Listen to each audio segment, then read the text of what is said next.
third date. The third date? The third date is, you know, the make it or the break it day.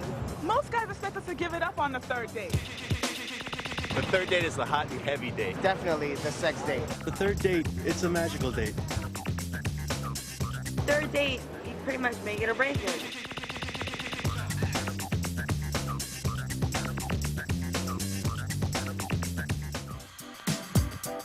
I definitely like the way that Paul uses a lot of different ways to touch me. I've been playing with her hip bones all night, and it's sort of a sensitive, erogenous zone. You know, I kind of feel like I'm neglecting this whole area. Here's your big third date. And people say this is the date, because you know what, is that right? Well, we went for it. And he also used peer pressure to make us kiss. One of the things I want to do with Barb is, again, it's going to be complete tongue-in-cheek, but I'm going to pretend I'm reading her a poem. It doesn't change sentiment of it, but I actually didn't write that poem. You're such a dumbass. My name is Paul. I'm 28 years old. I'm from New York. I'm a fourth-year medical student. Hi, I'm Tali. I'm 23 years old. I live in Murray Hill, and I am a marketing manager. Tali and I met actually through her sister. He just looked so good to me. Really nice body, very well built, and just really great lips. Just so attracted to her, and I thought she was so down to earth and cool. I just wanted to hang out with her. We started talking because my sister introduced us, and there was this woman there who was completely obsessed with Paul. This girl that wanted to basically hook up just kept stepping in front of us and being really rude and trying to pull me away. Every time Paul and I would talk, we'd be sitting at the bar. She would just come right in the middle. I said to Tali, let's go dance because this girl is, you know, nagging me to death. So I went to go grab him to go dance, and this woman comes from behind and literally grabs Paul the other way. Now I'm holding two women's hands. And I just look at her, and I grab Paul again. Pulls her arm around my body. And I'm like, he is mine. And I just walked with Paul to the dance floor. That was when I was really attracted to her. It was just really being aggressive, and I think that's kind of how our attraction started a little bit. Tonight, Tali and I are going to Harvest on the Square for a food tasting. Some of the best restaurants in town. Hi. How are you? Yeah? Yeah. I really have no expectations except having a good time, which I know it's going to happen anyway.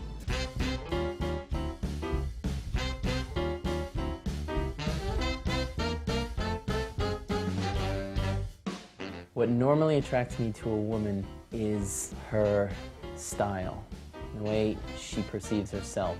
I feel like I'm a schoolgirl again, like that love when you first realize how much you can like someone in high school and you're all giddy and you're all happy and all you want to do is laugh and act like a child. That's how I feel when I'm with him, and I think that he probably will say the same thing. So with all this delicious food, we found some burgers.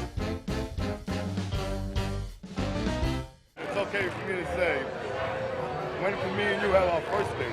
Hang on a second. I'm going to throw down with this guy. Would that be all right, though? Are you asking my girl out on my date under my cameras? Yeah. Just because you're all buff, you think you could do that? Well, I figured, it's only your third date. Why not? We'll talk it over, and then we'll give you a call. How's that My sound? people get in touch with your people?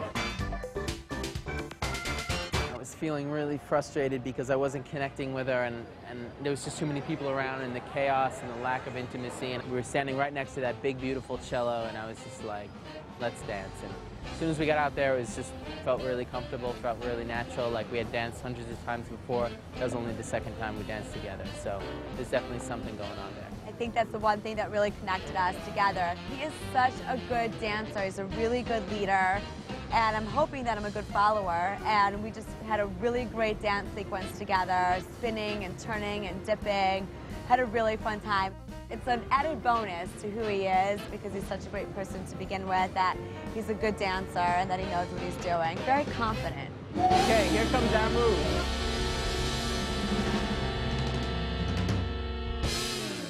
I think we're definitely starting to kiss a little bit more and touch each other a little bit more, and being more comfortable with each other because we're letting our inhibitions go as the night goes on. How you doing? I got this for you.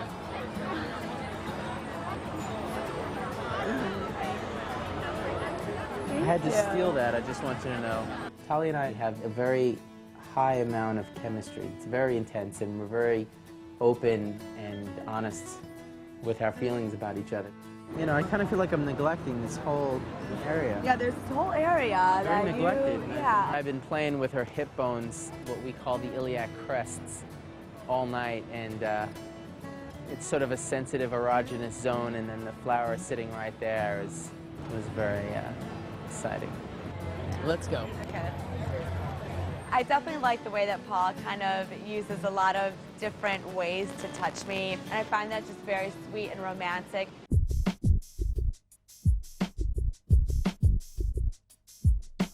Kiss me, baby. Just so many areas of her body I want to explore, and she knows it, and we're very open with each other. Kind of touching his knee or his shoulder or his cheek or his neck. He has a really soft neck. So should we go? Yeah, let's go. Okay. Okay. There's gonna be some heat. That's what I hope. We're right near my place, actually. So you ended up, you know, coming to my place.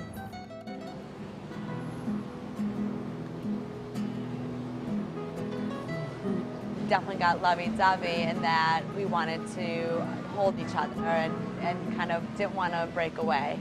We both want to be with each other, so we're gonna just go upstairs and just relax and go to sleep and take it from there.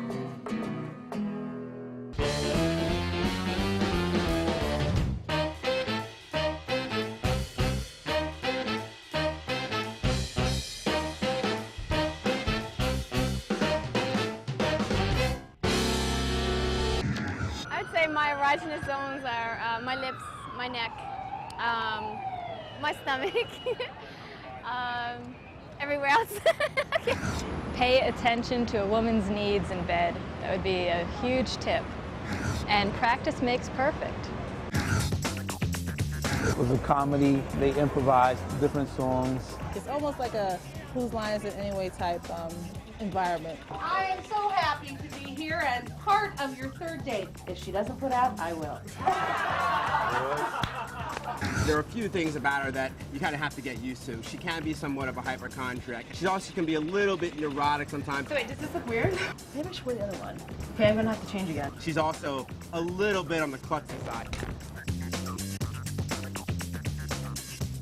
Third date. That means I must like the guy. When I go on a third date with someone, I expect dinner, wine, and flowers. The third date, I think it's time to show the girl my boa constrictor. No, I really do have a pet boa constrictor.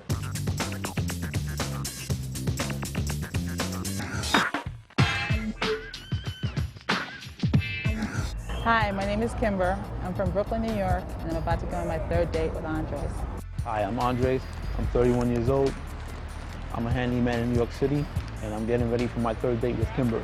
I'm born and raised in Spanish Harlem. I'm an office coordinator for a financial company. Well, we met through a dating service. I just selected her, and she got back to me. Andres is the first person I actually went out with this service. What attracted her to me, I have no idea. I just gave it a shot. It was a headshot and partial shoulders, but you can tell that he was a nice, big, cuddly-looking kind of guy. Picked these roses up earlier today. I thought of her when I saw them, and figured they're beautiful, and so is she, so it makes a perfect match. This is a box of sneakers. Our second date, Andres gave me a really nice box of roses. They were beautiful long-stem roses, and it was just very sweet of him. He's such a sweet guy. And so I wanted to give him a box for the sneakers, and hopefully he'll pick his roses, open it up, and be even more surprised. You know, something I figured he'd like.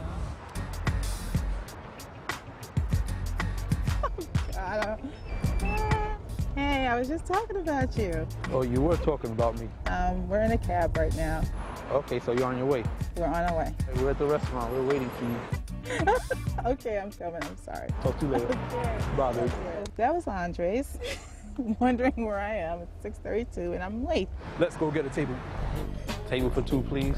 When Andres sees me, he's gonna look at his watch because once again, I'm late. When she walked in to the restaurant, I was sitting down and I saw her coming, approaching me with a box with a ribbon tied to it. I figured there were roses. Hi, girl. How you doing? Good to see you. Oh, this is no. for you. But you gotta open it because all right. It's important that you open it. Whoa, oh, pair of suede old school Pumas that I've been looking for a long time. No one has my size, size 13. The sneakers went over pretty well. I'm happy to say that. I thought he was gonna think I was some sort of weirdo by giving him a box full of sneakers. No, you have to get back up, baby. She just surprised me with them, and I'm very happy. Oh, there's that garlic thing. Yeah, great. Hello, thank you. The garlic. What do you do with that? Anybody have any suggestions? That is a garlic bulb, isn't it? I guess if you stab, I pull, or you pull, I stab. Down? Yeah. Okay, we're gonna make like what? Garlic sauce by the time I finish? We looked at the food, we laughed at it, we ate, we realized it did taste good even though it looked like art. Ooh, that was fun. All right, what else can we do?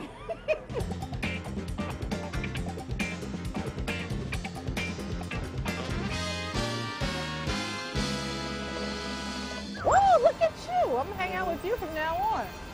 That was easy. So now we're on our way to watch this comedy show. Hope it's funny. I heard there's like audience participation, so I hope you're ready for that. Who would like to see some kissing? Oh my God.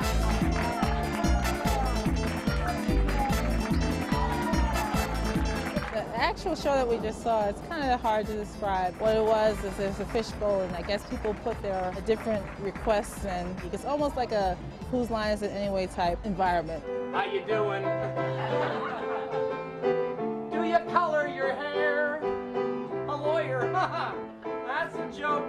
I was once arrested. It was a comedy. They improvised different songs, just went off of the top of their heads and just made things up, and it was very good. They did very well. And the MC kind of focused on Andres and I every once in a while. That was interesting. And here's your big third date. Yeah. And people say this is the date for you know what. I kind of expected him to do something, and he also used peer pressure to make us kiss. One last kiss. Here we go.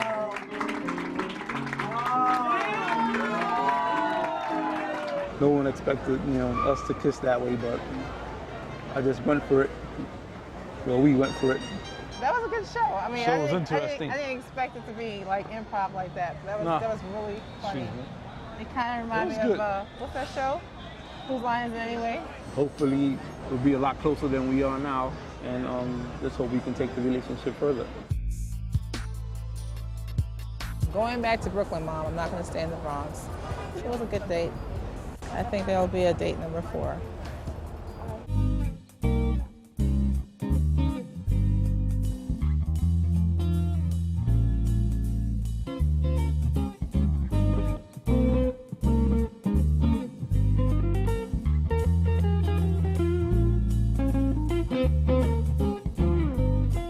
A turnout for me would be a great sense of humor. I mean, a girl who can laugh and just have fun with, laugh at each other, laugh at ourselves. It's a definite turn on. Am I gonna kiss Barb tonight? I'm not sure yet. Whether or not I kiss Paula tonight depends on, I guess, how it goes, because I'm still on the fence, because so much of it when we hang out, it feels like friends. On the third date, we'd probably go to his house. I think dating in New York City is overrated.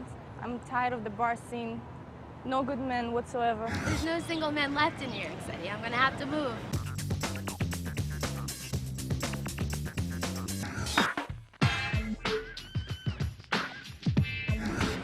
Hi, my name is Paul Wright. I'm 27 years old. I run an internet company here in New York, and I'm getting ready for my date with Barbara. So Paul and I are going on a third date tonight, which is just weird because I'm feeling terrible. I'm originally from Lancaster, Pennsylvania, and no, I'm not Amish. We met when before I actually moved to New York. I'm originally from Canada. I was up there on a business trip. She lived there. My friend said you should meet my friend Barbara. We went out, kind of been friends ever since. Because I was meeting him in the lobby of this big hotel in Vancouver, I said, well, what do you look like, just so I can, spot you? And he's like, well, I'm about 5'8", and I'm black and I'm bald. The first thing that attracted me about Barb was frankly her skin and her hair.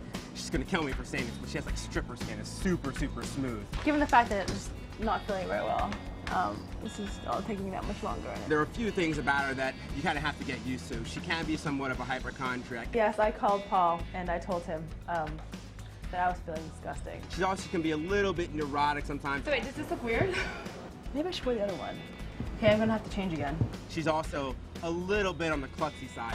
I'm normally not such a spaz, to be honest. I'm actually not a spaz at all. We've never kissed or anything like that, so that's gonna be a very delicate matter. God, oh my God, oh my God, oh my God. Today we're going to go down to Chelsea Piers, get some golf lessons and hit a few balls in the driving range. Then we're probably gonna head over to dinner then a little bit later at a place called Bar downtown. One of the things I want to do with Barb is, again, it's going to be complete tongue-in-cheek, but I'm going to pretend I'm reading her a poem. I mean, I'm going to actually read her a poem, but they're song lyrics. And then I'm going to tell her later and see how she reacts. I would like to, kind of cross the kissing boundary. Hey, I'm sorry I'm late. I think she looks great. I love it when she wears, like, the strapless stuff. It really accents her body. He's a really cool guy. I mean, he's just really interesting and is constantly doing things. I mean, that's one thing about Paul, is that he's so high energy.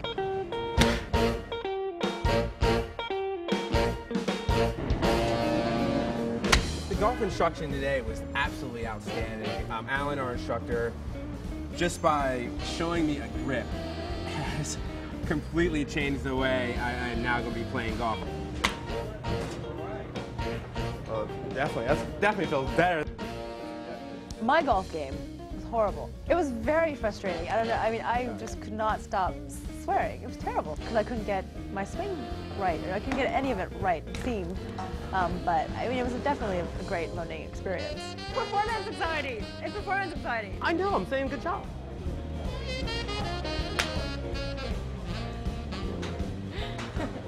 Am I gonna kiss Barb tonight? Am I gonna try to?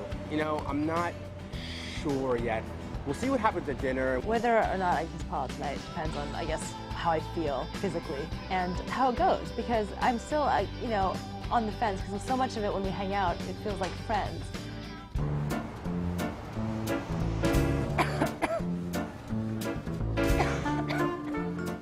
Oh yeah, the salmon actually, I think. How do you like salmon? Well. Well then? See, I've had it actually medium before, and I got food poisoning. So, so I actually like it medium, but I'm just letting you know that has happened to me in the past. So. Well, it'll be best, but I wrote a poem. Not about you, but with you in mind. So Are you kidding me? No, I'm not kidding you. You wrote a poem? Wrote a poem? And you typed it out? No way. Well, I never write anything. I always use my computer. Oh my God. Don't want to be an actor pretending on the stage. Don't want to be a writer with my thoughts out on the page. Don't want to be a painter because everyone comes to look. Don't want to be anything where my life's an open book.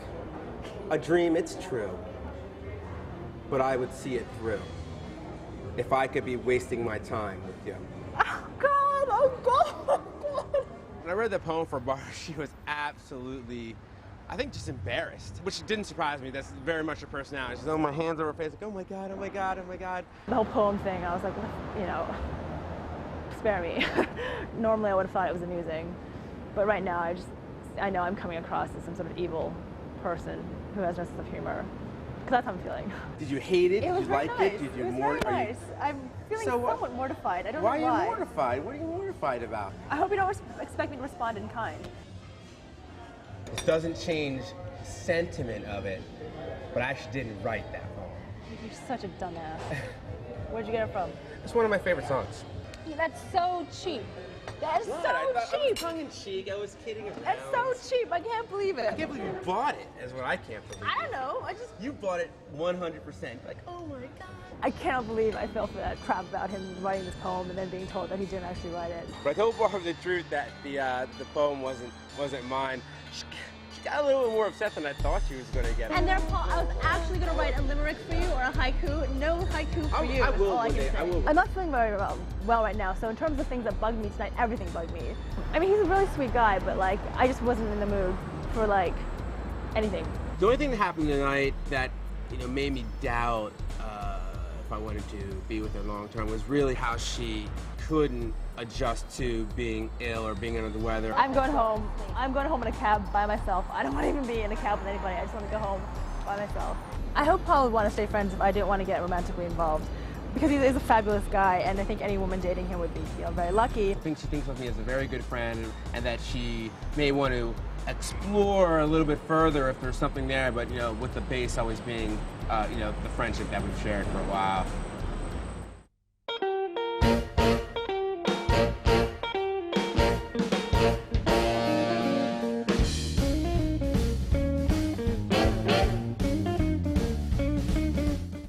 Would I be embarrassed if somebody wrote a poem for me? No, I wouldn't be embarrassed at all. I would love it.